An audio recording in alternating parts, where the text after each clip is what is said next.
Olá, seja muito bem-vindo mais uma vez.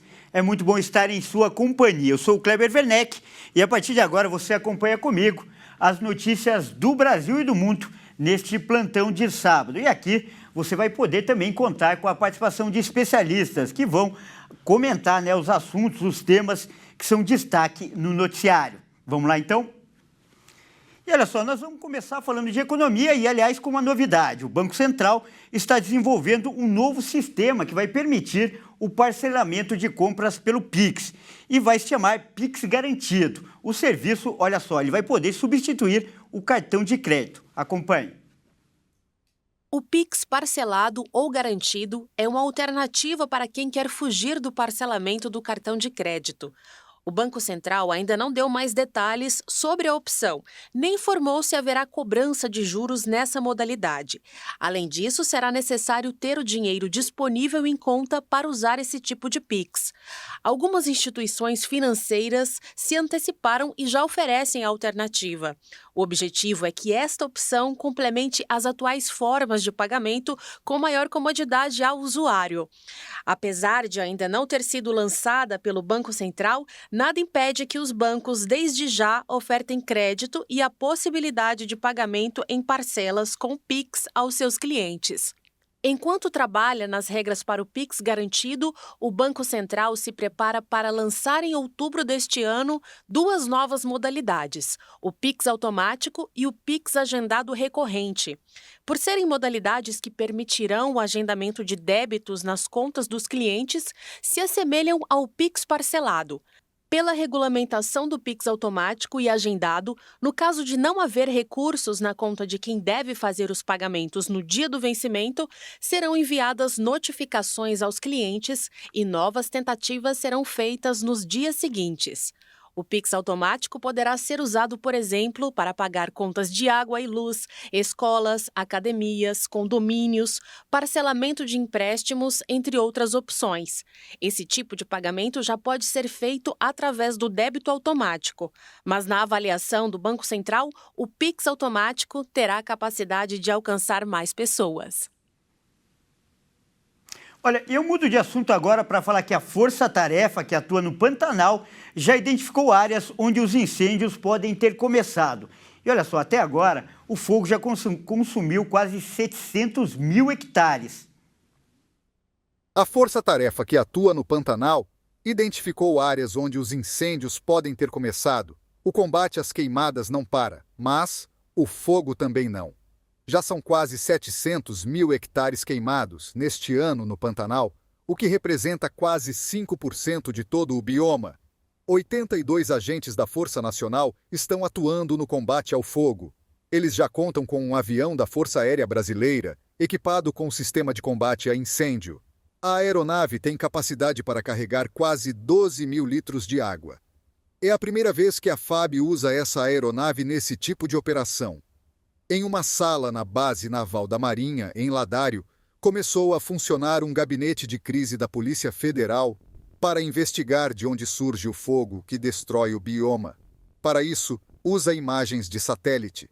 A ministra do Meio Ambiente, Marina Silva, afirmou que equipes periciais fazem trabalho técnico de identificação do tipo do fogo e da origem do foco. Não tem incêndio por raio. O que está acontecendo é incêndio por ação humana.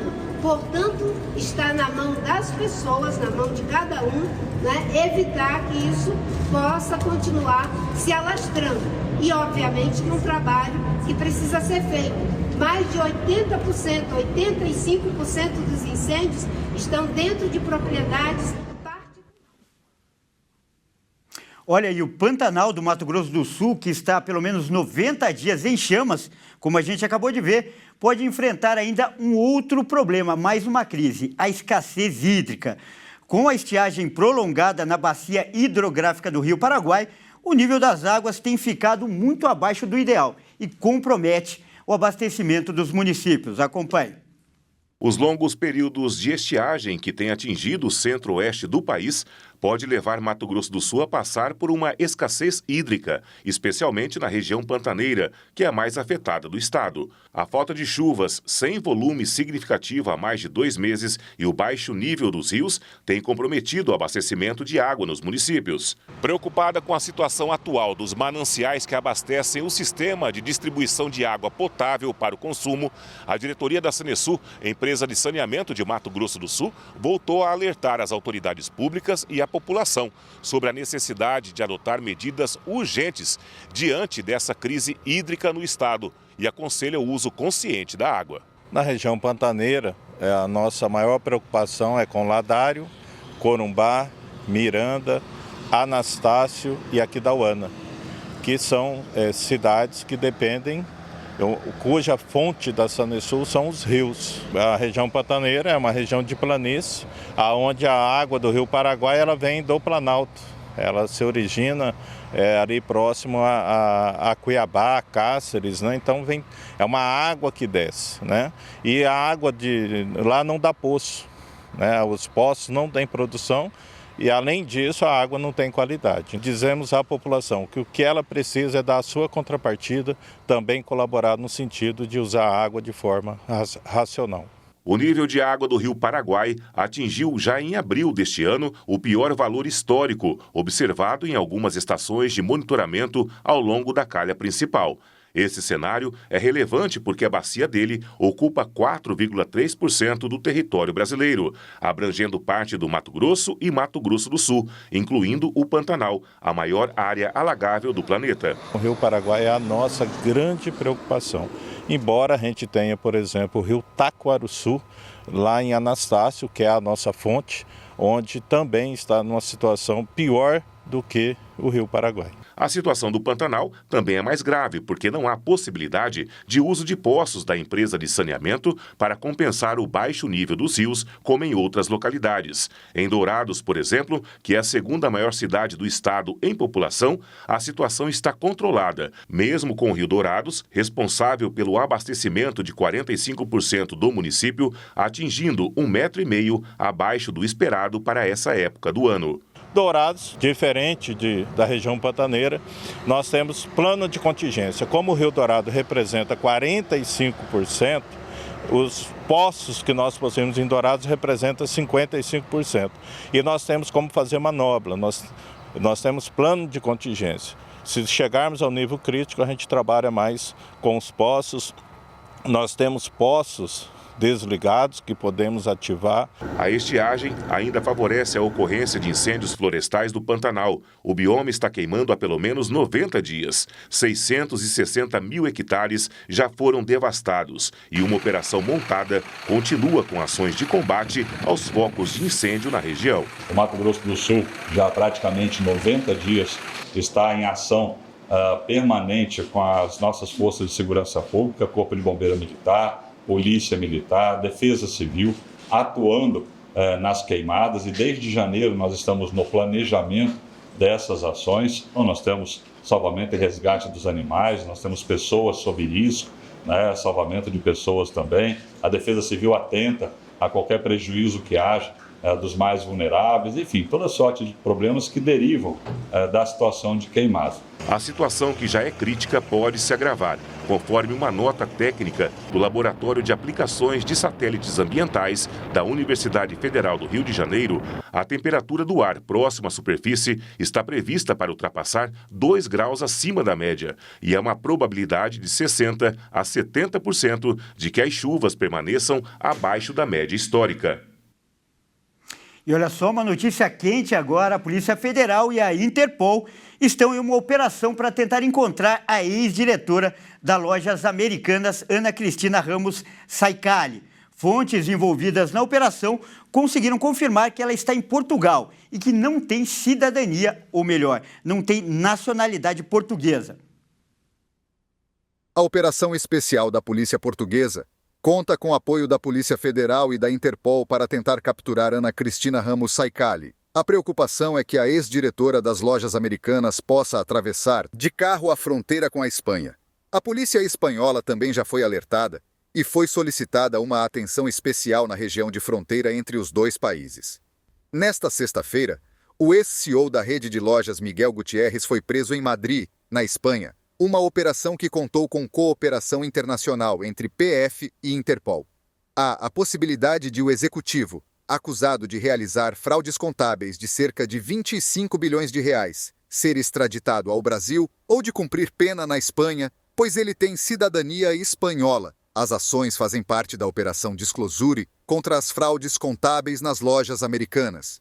Foram expedidos mandados de prisão contra os suspeitos. Segundo a investigação, os resultados financeiros da Americanas foram maquiados para demonstrar um falso aumento de caixa, que valorizava artificialmente as ações da companhia na Bolsa de Valores brasileira.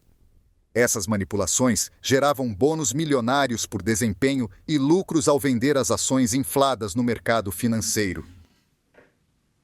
E olha só, ainda sobre esse assunto, hoje o ex-CEO da Americanas, Miguel Gutierrez, foi colocado em liberdade na Espanha. A defesa do executivo disse que após passar por audiência de custódia, ele está em sua residência em Madrid e vai ter que cumprir uma série de obrigações com a justiça espanhola, como, por exemplo, entregar o passaporte às autoridades e se comprometer a não deixar a Espanha.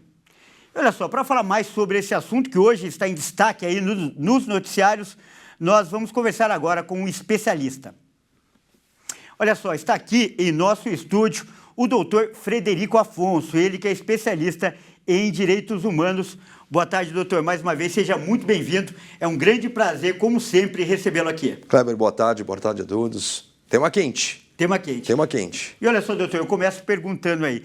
O que chama atenção é a rapidez dessa ação. A operação, é bom a gente lembrar, da Polícia Federal foi deflagrada na quinta-feira. Na sexta, o ex-CEO da Americanas já foi preso lá na Espanha. E hoje acontece essa ação em Portugal. Então eu pergunto, peço para que você explique aí para as pessoas, como funciona essa comunicação entre as polícias desses países, né?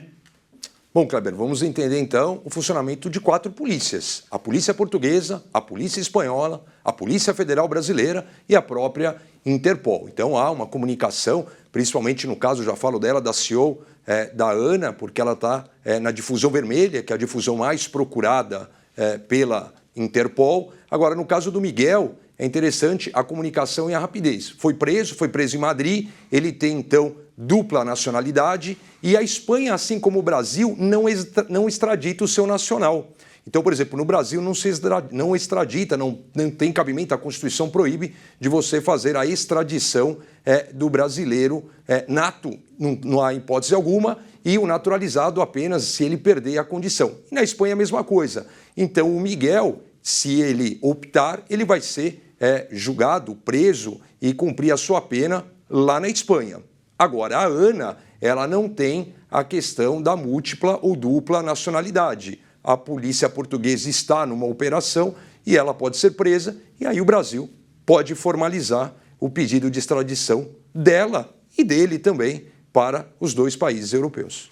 Muito bem pontuado, aliás, é uma das questões mais importantes. Isso porque no dia em que a Polícia Federal deflagrou essa operação, ela disse, o delegado responsável disse que queria essa extradição. Então, pelo que você já adiantou aqui, isso é improvável que aconteça, pelo menos no caso do ex-CEO. No caso do Miguel, na verdade, apenas se a defesa dele concordar, né? Se ele tiver ali uma conveniência de cumprir aqui todos os requisitos da questão processual no Brasil. Mas é um impedimento formal e legal na Espanha, assim como o Brasil. Agora vamos aguardar a possível prisão da ANA, diretora, então, das Americanas. Legal, doutor. Muito boa essa explicação, já ajuda muito a compreensão dos nossos telespectadores. Eu peço, então, para você acompanhar com a gente essa outra reportagem e, posteriormente, comentar também. Olha só, a gente vai falar agora de um dos assuntos que que causou bastante polêmica essa semana. Aliás, foi talvez a maior polêmica da semana, a decisão do Superior Tribunal Federal, aliás, do Supremo Tribunal Federal, que descriminalizou a maconha, o porte da maconha, e gerou aí grande polêmica, como eu disse. E policiais hoje se levantaram também para comentar o assunto e alertaram que essa medida pode incentivar o tráfico fragmentado nas ruas. O que seria isso? Seria a venda de pequenas porções. Vamos acompanhar. Com a conclusão do julgamento pelo Supremo Tribunal Federal, que descriminalizou a posse de maconha para consumo pessoal, as polícias têm dúvidas sobre as repercussões sobre o tráfico. Eles se preocupam sobre os efeitos para a atividade policial cotidiana. Para policiais militares e civis, o critério de fixação de 40 gramas como limite para o porte, sem consequências criminais, poderia ser usada para o serviço de delivery, já que o portador poderia alegar objetivo de consumo pessoal. E se o policial não tiver mais elementos, essa pessoa não será tratada como criminosa. Uma das consequências que a decisão pode ocasionar é o tráfico fracionado, fazendo a comercialização de maconha em quantidades menores, o que pode gerar dificuldades na investigação. A descriminalização da maconha para uso pessoal também gera uma lacuna para as abordagens policiais, já que fica complicado de levar um portador da droga para a averiguação. Antes disso, uma pessoa com drogas, abordada por policiais, era levada para a delegacia para avaliar as circunstâncias da abordagem. Além disso, um levantamento do IPEA demonstra que 37% dos processos criminais somam flagrantes de até 40 gramas de maconha. Por isso, especialistas dizem que ainda é cedo para estimar a redução de ocupação de presídios por conta de pequenas quantidades de entorpecente. Como eu disse, um assunto que causou muita polêmica e que, ao mesmo tempo, interessa, para muitas famílias que nos assistem. Por isso, nós vamos comentar também com o nosso convidado. Bom, doutor, a gente viu aí essas várias polêmicas, mas primeiro eu queria que você comentasse a parte operacional. Como vai funcionar nas ruas, na relação entre polícia e criminosos ou portadores, no caso, já que não é só a quantidade que é levada em conta, as circunstâncias dessa prisão também devem ser levadas em consideração, e eu queria que você explicasse isso para as pessoas que nos assistem. Olha, Kleber, o tipo penal do tráfico ele não foi alterado, né? Então, vender, transportar, fabricar, não importa a quantidade, ela continua em vigência, né? O que mudou a questão é você tirar da criminalização do usuário para o que eles chamam de um ato ilícito, um ato administrativo. Então, o tráfico continua, está vendendo, não importa a quantidade. É um comércio ilegal, de um entorpecente, de uma droga ilegal, continua sendo o tráfico. Isso não muda, mas é claro, há muita polêmica, né? Se tivesse ficado 11-0 no Supremo Tribunal Federal, mas se tivesse ficado 10-1, já não era unânime. 8-3, eu entendo que dá muita margem para discussão e foi o tema da semana. Olha, dentro disso que você acabou de falar, essa margem para discussão, em relação à lei, o STF, como a gente viu, proferiu uma decisão, mas a Câmara dos Deputados criou, na mesma semana, no dia seguinte praticamente, uma comissão para avaliar a PEC das drogas. Ou seja, essa polêmica, então, deve continuar. Qual é a sua previsão para os próximos passos? Olha, Kleber, o descumprimento da harmonia entre poderes no artigo 2º da Constituição é o que gera toda essa confusão. Não há uma harmonia faz tempo entre os poderes, né? Infelizmente, o Poder Executivo usa muitas vezes o Supremo Tribunal Federal, portanto, o órgão de cúpula do Poder Judiciário, para acertar os seus desarranjos na área administrativa, então judicializa a questão que deveria ser resolvida na política, e o Congresso Nacional ele vem perdendo força porque muitas vezes, na prática, a gente vê um ato de legislação da parte da Suprema Corte. O grupo de trabalho criado pela Câmara dos Deputados é para dar um respaldo maior a essa questão. Agora, se a questão for judicializada, como nós temos visto, infelizmente, uma série de decisões, vai prevalecer a decisão da Suprema Corte. Legal, mais uma vez eu agradeço essa análise e peço para você continuar aqui com a gente, que daqui a pouco eu vou te chamar para comentar um outro assunto. Olha só, agora a gente vai mudar um pouco de assunto para falar sobre alimentação, sobre saúde. Isso porque nem todos os alimentos que parecem são realmente saudáveis para todas as pessoas. Isso porque algumas pessoas sofrem com alergia alimentar. E esse problema afeta principalmente crianças e idosos e pode causar graves consequências à saúde. Por isso, a Organização Mundial de Alergia está realizando uma ampla campanha de conscientização. Veja. Com o tema Superando os Obstáculos em Alergia Alimentar, essa Semana Mundial da Alergia chama a atenção e busca conscientizar a sociedade para a identificação e os cuidados sobre o problema, que pode acarretar sérias consequências à saúde. A alergia alimentar pode afetar indivíduos de todas as faixas etárias, mas crianças e idosos são as principais vítimas de complicações relacionadas à alergia. Nem sempre um alimento que parece saudável traz benefícios para algumas pessoas. É preciso estar atento a alterações gastrointestinais, reações adversas na pele, entre outros sintomas.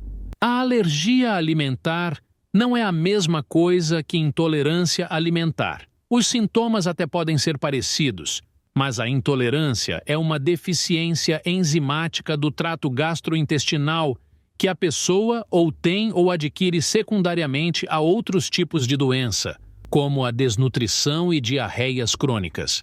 Os sintomas muitas vezes são bem parecidos e uma consulta ao profissional vai identificar o diagnóstico e tratar da forma mais correta o problema. No caso de o indivíduo ser realmente alérgico, por exemplo, ao leite de vaca e ao ovo, o alimento deve ser retirado da dieta e informado à escola e locais onde a criança for se alimentar, já que uma pequena quantidade pode ser suficiente para deflagrar reações alérgicas graves. Olha, vamos agora então com as notícias internacionais. Após a tentativa fracassada de golpe na Bolívia, o presidente Lula anunciou que vai visitar o país em apoio ao presidente Arce. A viagem para a cidade de Santa Cruz de la Sierra está marcada para o dia 9 de julho.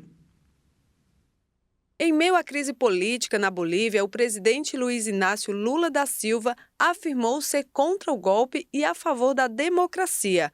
O petista também citou as grandes reservas do metal lítio e do gás do país.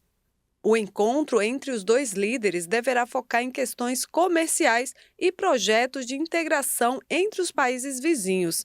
Haverá também um encontro com empresários bolivianos. Na última quarta-feira, militares cercaram o Palácio Presidencial na capital La Paz para tentar destituir o presidente Luiz Arce. O movimento foi liderado pelo general Juan José Zúñiga, que foi preso poucas horas depois da tentativa de golpe de Estado. A justiça boliviana determinou a prisão preventiva por 6 meses de Zúñiga, ex-comandante do Exército Boliviano. Ele ficará preso na Unidade de Segurança Máxima de Chonchocoro, na capital La Paz. A informação foi veiculada pela agência boliviana. Outros 2 oficiais de alta patente também estão presos sob acusações de levante armado e terrorismo e podem ser condenados a até 20 anos de prisão. Até agora, pelo menos 21 militares da ativa, reformado e civis já foram presos pela tentativa de golpe. Olha, nós vamos voltar a conversar agora com o Dr. Frederico Afonso para comentar também esse assunto. E é importante a gente lembrar que o Dr. Frederico, que está aqui, além de especialista em direitos humanos, também é especialista em direito internacional. Então, conhece bem do tema, né, professor? E eu quero que você faça uma análise para a gente. O golpe foi fracassado, não teve sucesso, mas você acredita que a situação por lá está totalmente apaziguada ou ainda há risco de novos capítulos como esse? Kleber, de forma alguma. A questão da Bolívia, ela me lembra um casal que não deu certo. Qual casal? Evo Morales e Luiz Arce, parceiros dentro do que a gente chama do MAS, o Movimento de Apoio ao Socialismo. Ocorre que aponta-se uma fraude na eleição de 2019, Evo Morales sai foragido do país, depois de 11 meses ele retorna, o Luiz Arce ficou interino. Com a assunção do Luiz Arce, começou ali uma harmonização que logo quebrou-se. Então, só para vocês terem uma ideia, o Partido Socialista, o ano passado, no seu 29º aniversário, ele fez 2 festas. Por isso que eu fiz essa analogia entre essa questão. Uma festa para o pai e uma festa para a mãe. Uma festa para o Morales, uma festa para o Luiz Arce. Muitos apontam, inclusive, como um autogolpe, só para você ver. Olha, e agora a parte que nos interessa e que nos cabe. A participação lá, o Lula anunciou que vai à Bolívia agora no dia 9 de julho. Primeiro que a Bolívia, o Brasil tem interesses estratégicos lá, o gás, por exemplo. Então eu queria que você comentasse isso e principalmente o que pode acontecer, o que o Lula pode agregar nessa discussão, nesse momento político conturbado, principalmente em relação à entrada da Bolívia no Mercosul. Bom, Kleber, vamos lá, por partes, né? Partindo da premissa, de fato, de um autogolpe para tentar alavancar a baixa popularidade aí do atual presidente Luiz Arce, Então, se você tem um autogolpe de conhecimento, é algo que foi um pseudo-golpe, nunca foi de fato um golpe e operacionalmente ali demonstrou-se realmente sem qualquer tipo de planejamento, que pese o general estar preso. A viagem do presidente Lula, mas me parece sempre uma janela de oportunidade, fazendo um turismo internacional, né? As relações, elas extrapolam a pessoalidade, mas as relações com os nossos países fronteiriços aqui, principalmente no continente americano, é sempre bem-vindo. E aí busca-se uma oportunidade, uma janela para trazer o assunto. Tá certo, então. Nós acabamos de conversar com o Dr. Frederico Afonso, ele que é especialista em direitos humanos e também direito internacional.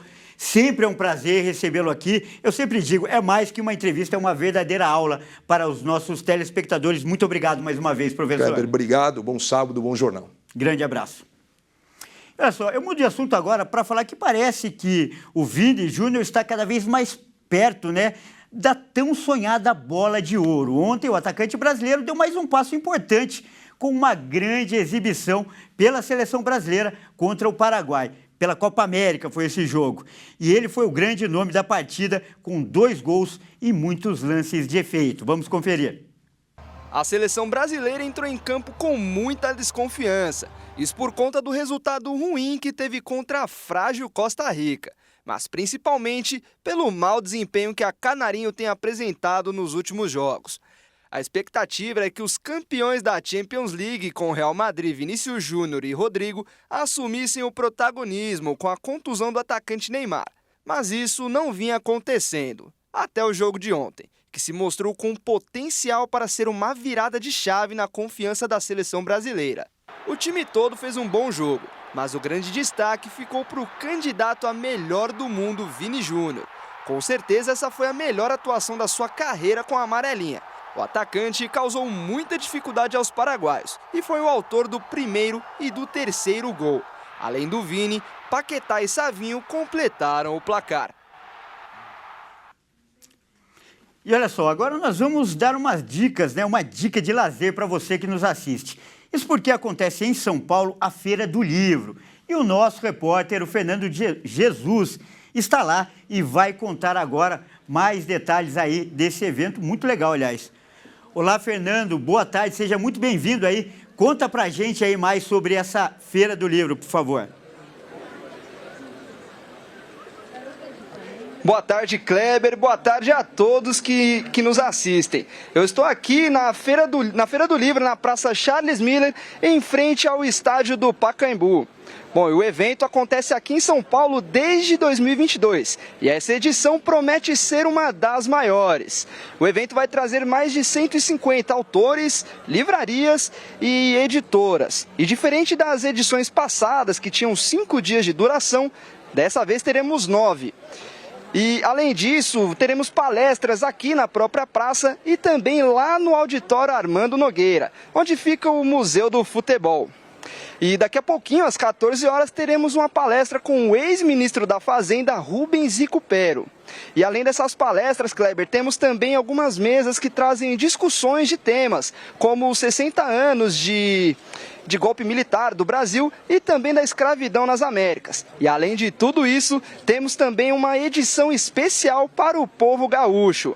Os autores do Rio Grande do Sul vão fazer uma homenagem para os moradores da cidade de Porto Alegre, pois lá eles cediam um evento literário que inclusive serviu de inspiração para a criação da Feira do Livro aqui em São Paulo. E por isso os autores gaúchos farão essa homenagem à cidade. E eu mudo de assunto agora para falar de um outro evento que acontece aqui em São Paulo, lá na Universidade Presbiteriana Mackenzie. É o 5º Congresso de Design Inteligente. E ontem, na abertura, a Hit TV e o programa Vejam Só foram premiados com uma medalha importante. Vamos conferir. Uma série de palestras está programada para hoje na Universidade Presbiteriana Mackenzie, como parte do evento. O congresso vai até às 7h30 da noite. A programação de domingo começa às 9 horas da manhã e termina meio-dia. Ontem, a abertura do evento contou com uma grande homenagem ao Dr. Adalto Lourenço Filho, que faleceu em abril desse ano. Ele contribuiu muito para a ciência e deixou um enorme legado com suas pesquisas sobre a origem do universo. Além disso, o evento exibiu uma palestra inédita gravada pelo doutor antes de morrer. A Hit também foi homenageada.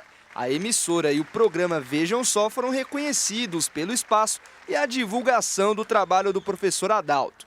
E receberam a medalha Adalto Lourenço. O Vejam Só ele tem algumas bandeiras, são poucas, mas elas são bastante consistentes. Uma delas é mostrar que o povo de Deus pensa. Não é um povo ignorante, não é um grupo de insetos que segue cegamente um líder, nada disso, nós somos pessoas pensantes. Outra bandeira é mostrar a riqueza da diversidade do corpo de Cristo. Nós mostramos igrejas, denominações e líderes muito diferentes uns dos outros, mas todos fazendo parte do mesmo corpo, né, e vamos estar todos juntos no mesmo céu. É importantíssimo você ter uma reunião de pessoas que pensam a ciência através da ideia do cristianismo, do criacionismo e que defendem isso.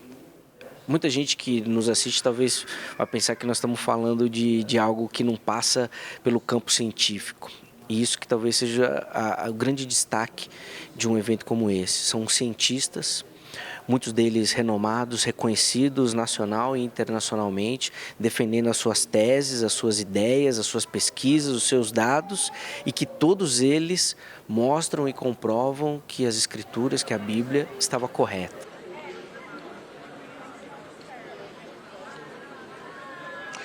É isso aí, Kleber. E esse congresso aconteceu ontem, acontece hoje até às 7h30 da noite e amanhã também começa bem cedinho, às 10 da manhã e termina ao meio-dia. Aqui na Feira do Livro, a programação vai durar 9 dias e começa bem cedinho também às 10 horas e se encerra às 19h20. Bom, eu fico por aqui e volto com você no estúdio, Kleber. Tá certo então, Fernando, muito obrigado aí por essas dicas e por essas informações. Bom, é isso aí, essa edição fica por aqui, eu agradeço demais a sua companhia e convido a continuar ligado em nossa programação. Ótimo fim de semana e até mais!